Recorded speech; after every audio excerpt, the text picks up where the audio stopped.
This package has been sitting in my living room for days now, and I've been waiting to open it up, but unfortunately I had exams. But now that we're finished, let's open it up and take a look inside.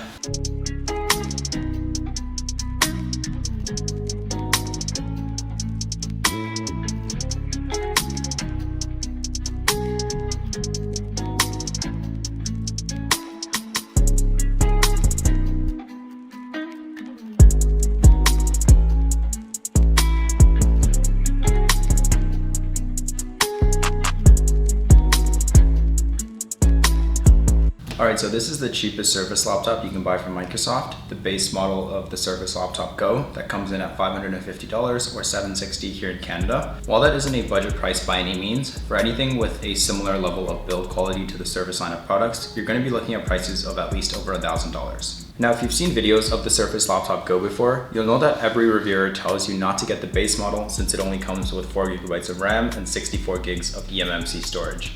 For those of you who don't know what that means, the 4 GB of RAM is a very limited amount and won't be able to support a lot of multitasking or heavier applications, and the 64 gigs of eMMC storage is again very little in 2020, and when you're doing things like transferring files, you'll notice that it's significantly slower. The reason I wanted to pick this up is I wanted to see if there was anyone the base model would actually be good for and how it holds up on a day-to-day basis for students and casual users. So enough with the talking and let's get into the unboxing.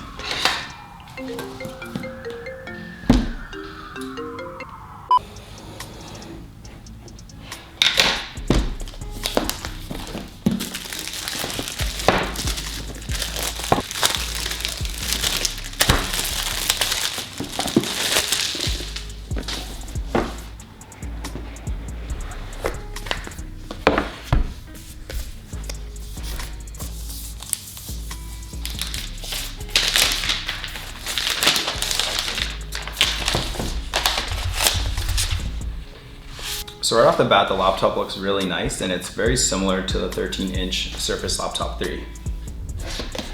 So we'll leave this here as it's getting ready. Inside the box, you also get the Surface Laptop charger.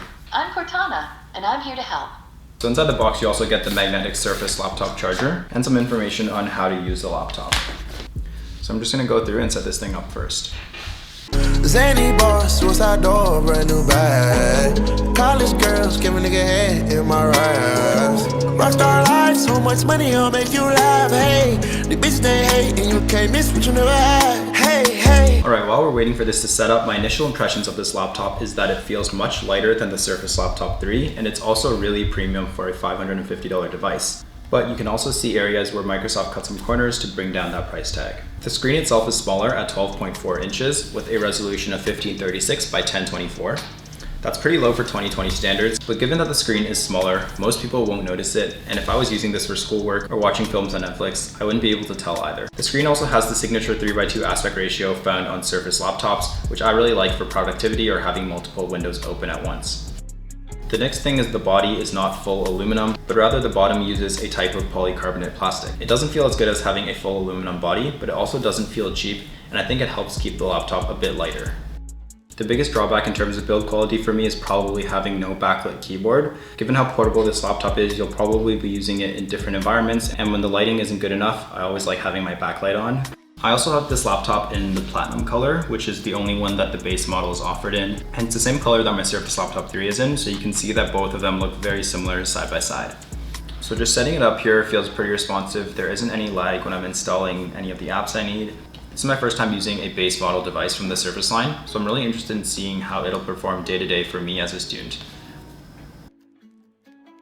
But of course, if you need a laptop that can run more demanding applications like 4K video editing or lots of gaming, this laptop, and specifically the base model, probably isn't the best choice for you. On the other hand, for most students who are just looking to use this to join online lectures, write essays, or make presentations, this laptop should hold up just fine. The keyboard on this device also feels really solid. I think the size is a little bit smaller, so it takes some getting used to of the key placements. But besides that, it feels almost identical to the Surface Laptop 3, which is one of my favorite keyboards on any laptop.